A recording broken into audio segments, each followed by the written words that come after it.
You got a peck in the motor. It's a wastegate rattle. Oh. That's what the issue is with turbos. It sounds good though. What's up, guys? Welcome back to Car Studio. And as you can see behind me, we picked up a new project car a couple days ago, and I'm super excited for this one.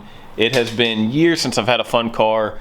Besides the boosted E30, I don't even count it anymore. I've had it so long, but and I don't ever drive it.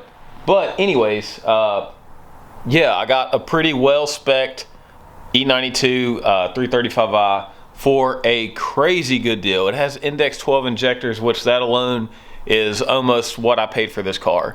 But before we get into this car and take it for a drive and go over it, it does have one kind of major issue. It's not building boost, and I think the rear turbo is completely shot. So basically it needs new turbos. So I know nothing about N54s. I know a little bit about N55s, but I've never owned an N54 car. And my buddy is actually putting new turbos on his 535 right now. So before we check this car out, we're gonna go see him and see what he's up to and take a look at how the turbos are set up on these and what it's going to take to swap the turbos on this car. If you're new to the channel, I gotta show you what we're driving today. I have to give a shout out in every video for this amazing car. It is just a 2004 530i, nothing special at all. The special thing about it is it just refuses to stop. It's been the most reliable vehicle I've ever owned. It's in excellent shape. It doesn't even have a check engine light on. Everything in it works. And the crazy thing is it has 263,000 miles, and I literally drive it everywhere. This car can sit for weeks at a time, but when I turn that key, it fires right up. Yeah, I love this thing. All right, we're heading to Dockside Marine, check out the turbo install on an M54. So backstory on that 335 while I'm driving is, it was on Facebook Marketplace a couple days ago, and I saw it maybe an hour to an hour and a half after it was originally posted. And the blue caught my eye, and that it was a 335, and the price was really, really good. And I didn't open it, I just assumed it was clapped out. It has a lot of miles on it, I'll show you guys later. So I didn't think much of it, and I sent it to a friend of mine. I said, this might be a good daily driver for you. And then he replied and said, are those 6 speeds? I didn't know that. And I was like, what? So I opened the ad and looked at it, and it was a manual. And that changed things. 2-door manual 335 for that cheap. So I messaged the guy, and I was ready to go at 9:30 at night. He lived an hour away from me, and I was like, listen, I can be there first thing in the morning, or I can come up tonight and give you a deposit on it and come back tomorrow and get it. And he said 10 a.m. the next morning because somebody else was coming at 4 p.m.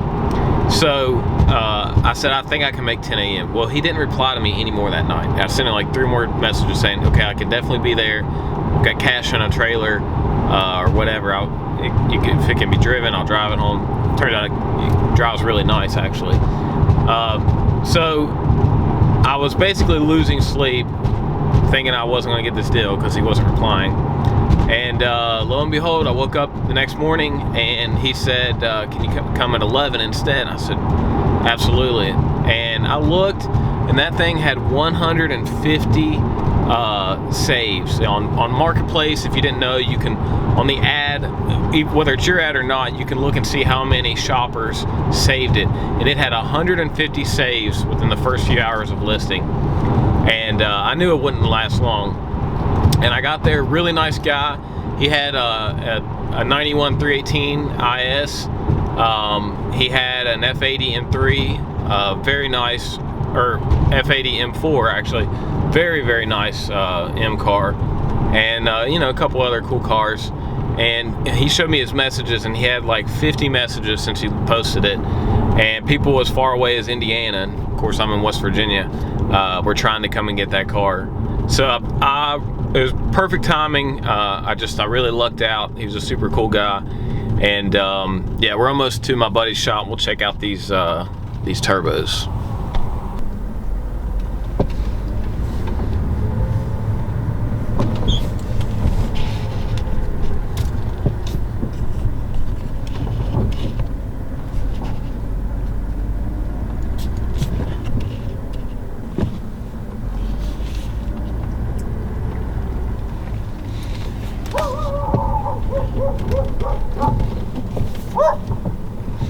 All right, guys, I'm here with my buddy Taylor, and this is his, what, 08?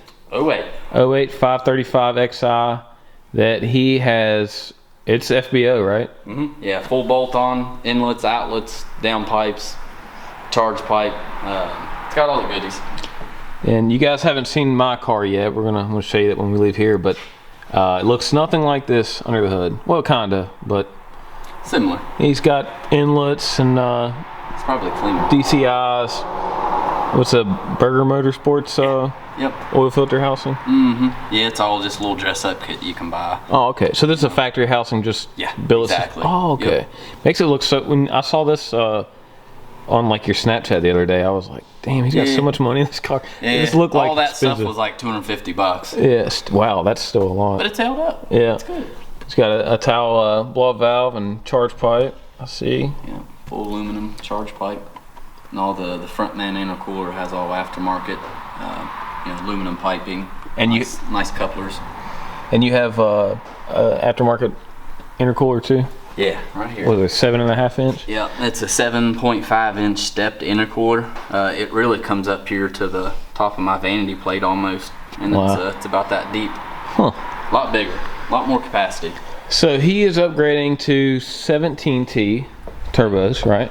Yep. Which is probably what I'm gonna have to do to mine, because it's a lot of work. As you can see, he's got an engine hoist here supporting his engine. The car's on jack stands, the subframe's over here. Subframe. He's got suspension components laying everywhere. Lots of work to get to this point. Check out these M5 brakes he's got on this unit. Massive, look at this caliper. Brakes. That's my hands for reference. I mean, just massive. But once you get all this stuff out of the way, You get access to the oil pan and everything above it. very tight. There's tons of videos on this online, but just giving you guys an idea. Look how tiny these little turbos are. Those are stocks with billet wheels, so good for around 500 horse max. And that's a good, healthy turbo. So what, you want to explain probably what's wrong with my car? Well, what these things are known for is this is your wastegate actuator, which controls boost from the solenoid, which in turn actuates this flapper inside of here. And this opens and closes to control boost. Well, what happens is these bushings get wore out and you have that extra play, and they just won't boost right. Just doesn't create a good seal, huh? Yeah, biggest issue on N54s, period. So this is what you got to do. He was going to sell me these pair because his car was boosting and running good, but as you saw, that one had a lot of play in it. This shaft has a little bit of play on the back turbo. Yeah, or front turbo. Oh, the front turbo. Yeah. This one here is just, it's not a whole lot, but it's not perfect.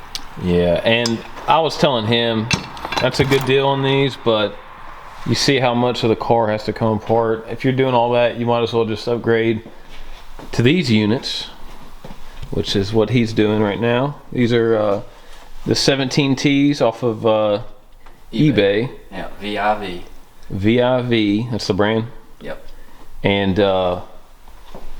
man, these things are pretty. They are pretty, man.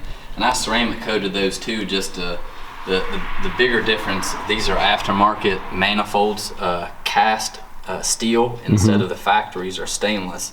So they will flash rust. You know, this will look rusty. So yeah, that kind of keeps the weather off of them. Hopefully. And you can see there's always a little bit of play in wastegate linkage. That's normal, but this is way tighter. Yeah, this up and down here is what is okay. It's just you just don't want it floppy in there. Yeah. And then you said you sent these off to for what, 150 bucks? They balanced the shaft and 150 bucks, and sent them just the center sections. You know, I kept the manifolds, compressor housing, just pretty much sending them the guts. You know, and they took them apart, made sure everything looked good, and then rebalanced everything, so it was perfect. 150,000 RPM right there. Wow. Spin very, very fast. 150,000 RPM. That's how fast the impellers spin on these? They max out, yeah. Yeah, I think when they balance them, they will balance them to 120,000. Gosh, RPM. that is nuts. Yeah. Yeah, here's his 535s. These are my E90 M3 wheels, right? Yeah. Yeah, so I had an 08 E90 M3. That's the worst one you could show them. This is the side you hit the guardrail. Oh, yeah. But yeah, very nice. Very super clean car. He's got the different color interior like mine does. Sport seats. He's being very careful not to break his clock spring, I see. Yeah. So smart. Don't want it to turn. Seen that many times. But yeah, these wheels, I traded my car in, and I had some 550i M Sport wheels. Which would have come on this same car. Yeah, but I got them off this car. Yeah.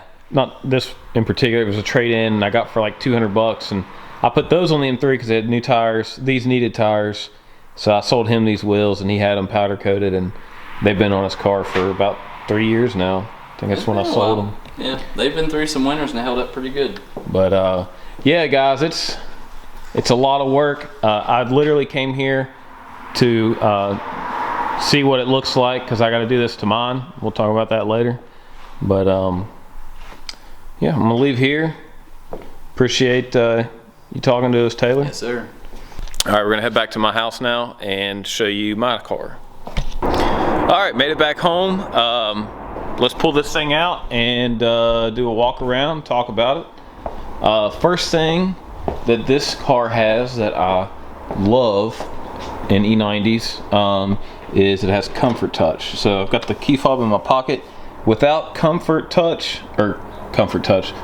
access, without comfort access, you would have to use a key fob, press the button to get in and out of the car, and it would also have to be inserted in the dash. But this one, you see there, I just touched the door handle and it opened up. And so if it didn't have comfort access, I would have to insert the key into this slot in order for it to start. But like I said, it's in my pocket. Now when I got this car, it had really bad wastegate rattle, and I already adjusted them to try and fix the boost issue, and it doesn't have wastegate rattle now. It's actually very quiet and smooth running, but it's still not boosting. So that's why we went and talked to Taylor about the turbos and a little explanation on those.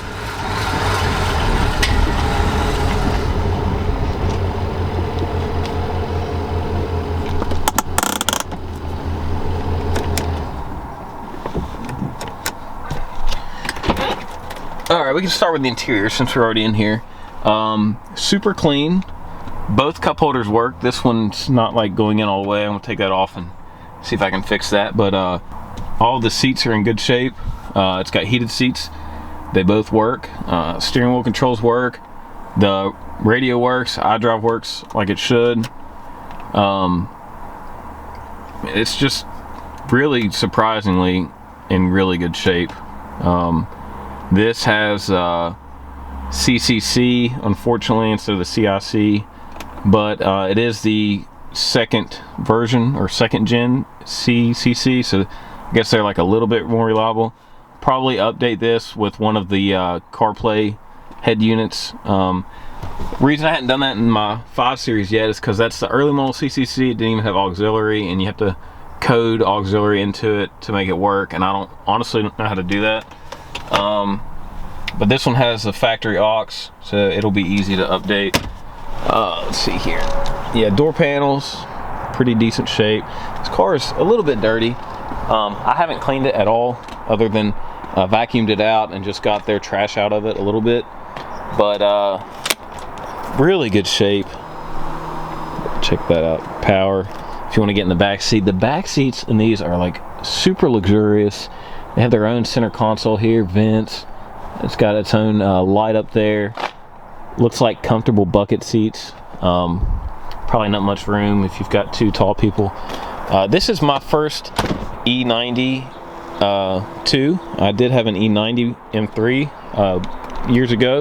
It was a sedan. I really like this build of cars. I don't care much for the way the sedans look unless it's an M3, but the coupes look really good. So outside, it's definitely had some paint work done before. This door, possibly this whole side's been repainted. It's got a little bit more orange peel than factory. The hood is definitely not factory. It's a steel hood. It's got some rust bubbling up, probably some poor prep work before paint, or rock chips and water's got underneath, who knows. But that's not the factory hood, and you can't tell in this video probably, but the blue is a little bit like a shade off from the factory. Front bumper's in okay shapes, a little scarred up underneath here. I like these fog light covers it's got, but honestly at nighttime they do absolutely nothing. You can't even tell that they're on. Of course, 335's got the bigger brakes. It's got these nice kind of deep dish concave wheels. So when I get a project like this that I'm excited about, first thing I do is I pull it in the garage and immediately start fixing little things that's wrong with it. So this car is not how I got it. I've actually already started working on it. It looked very neglected when I got it, but it's not that neglected. And I love getting cars like this because, yeah, it has high miles. It's older. It's not running 100%, but I got it for $2,000. The guy listed it for $2,500. I ended up getting it for $2,000, and I don't mind putting in a little bit of work to get a car like this for that cheap. Because even after I do all the mods to it, I'm not going to have more than $4,000 in it, and it'll be, you know, roughly 400 wheel horsepower car, which I don't even care about going fast, honestly. I turboed the E30 just for fun, but this one, it's so easy to make them fast and reliable. I'm going to put the money into it. So with that said, first night I got it, I immediately took the back bumper off, just this side. Had a big dent right here that I heated up with the heat gun and popped out, as you can see. This parking sensor was broken, and I repaired it, and sometimes it works, sometimes it doesn't, but I already ordered another one. It's on its way. So that'll get rid of a PDC malfunction that pops up when you put it in reverse. So this, no big deal. We're gonna body work this some more. I have to heat it up, manipulate it a little bit more, sand it, repaint it. I've got LED license plate lights for it on the way. I've got new hood struts. These are bad. So this side skirt was popped out really bad right there, and also on the front, the bottom of the fender. So I immediately fixed that just to make it look, you know, presentable. And that's, oh, another thing. So they've hit something really bad under here. It needs some more body work, but at least it's not like halfway hanging off. Here you can probably see the difference in the bumper cover. Yeah, you definitely can. That's, I'm assuming, the factory blue. This is not. So it's probably in an accident. It does have a clean title, but it's probably in some type of accident on the front at one point. These marker lights were in it, or reflectors were in it, but they were kind of like halfway hanging out. So just secured those with new 3M double-sided tape. And that's all I've had to do on the outside. Inside, this was off the car, so I just popped the clips off, put them back on the trim, snap that back in. Check out those M pedal covers, pretty neat. The trunk area, this was another story. So this thing had a lot of stuff in the back of it, and it had an airbag code, and the pyro fuse on the battery cable, the positive battery cable, was off of it. And So I took all this out.